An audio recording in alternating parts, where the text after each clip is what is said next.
দিদি মোহিনী মোহন। নমস্কার। দেখতে দেখতে একটা পুরনো বছর প্রায় শেষ করে ফেললাম আমরা।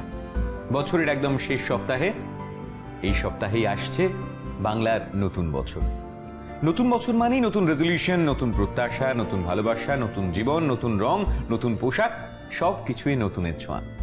আর তাই পুরনো বছরের স্মৃতিগুলো সব ভিড় করে জমা হচ্ছে মনের মধ্যে।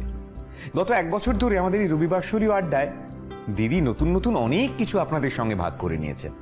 দিদির ক্রিয়েশন আপনাদেরকে করে তুলেছে আরো সুন্দর, আপনাদেরকে দিয়েছে আরো কনফিডেন্স, আপনাদের মনকেও করেছে আরো চমৎকার। দিদি, তোমার কি অনুভূতি হচ্ছে? আমার মনে হচ্ছে ঠিক আমার যেরকম অবস্থা, পরিস্থিতি ঠিক আমার বন্ধুদেরও সেরকম। মানে একদম আর মাত্র কটা দিন, কাউন্টডাউন শুরু হয়ে গেছে। কিন্তু ওমা, ওর শাড়িটা তো কেনা হয়নি। আচ্ছা, ওকে একটা এবারে ভেবেছি আমি মনে মনে ঠিক করে যেটা সুন্দর সালোয়ার কামিজ দেবো। এইগুলো মাথার ভেতর একদম ভিড় করে আসছে।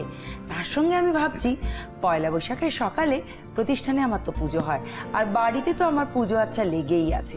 তাই আমি হাতের কাছে পেয়েছি এই সাদা লালটা, পরে ফেলেছি। আর মনে করছি যে ঠিক আমার মতোই করে যারা সাজতে চাইছে তাদের জন্য রয়েছে আমার এইরকম একেবারে খাড্ডির কালেকশন, যেটার বর্ডারটা কিন্তু পুরোপুরি বেনারসির মতো, কিন্তু এটা কোরিয়াল বেনারসি নয়, এটা কাতান নয়, এবং এটা একদম সফট হালকা সিল্ক, সেটা হলো খাড্ডি সিল্ক।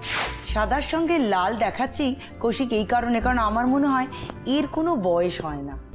যে কোনো বয়সের নারী এটা কিন্তু অনায়াসে ক্যারি করতে পারে, শুধু যে বয়সে সেই অনুযায়ী যদি সাজগোজটা হয়, জুয়েলারিটা ঠিক মতো হয়, তাহলে তার লুক পারফেক্ট যে হবে সে বিষয়ে কোনো ডাউট নেই।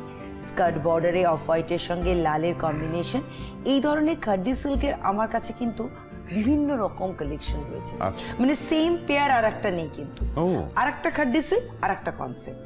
আর এটা যদি পরিয়ে দেখিয়ে দেওয়া যায় তাহলে তো খুব ভালো। তবে তার আগে দিদি রেঞ্জটাকে একটু জেনে নেওয়া যায়? নিশ্চয়ই।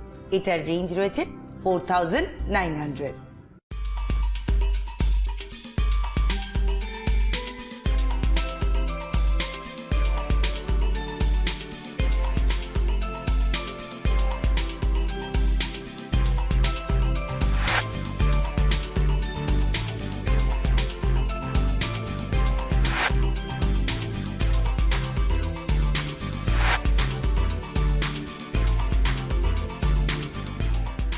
খাড্ডি সিল্কটা দেখেই মনে হচ্ছিল যেরকম কমফোর্টেবল, পরার পর দেখলাম যেটা আরো বেশি সুন্দর। দিদি, এইরকম সুন্দর সুন্দর আরো কিছু নিশ্চয়ই তুমি বছর শেষে সবার জন্য উপহার দেবে। ঠিক তাই। আর সেই জন্য বাড়ির গিন্নি হোক কি বাড়ির বউ হোক, যদি ওই শাড়িটা পয়লা বৈশাখের দিন সকালে পরে,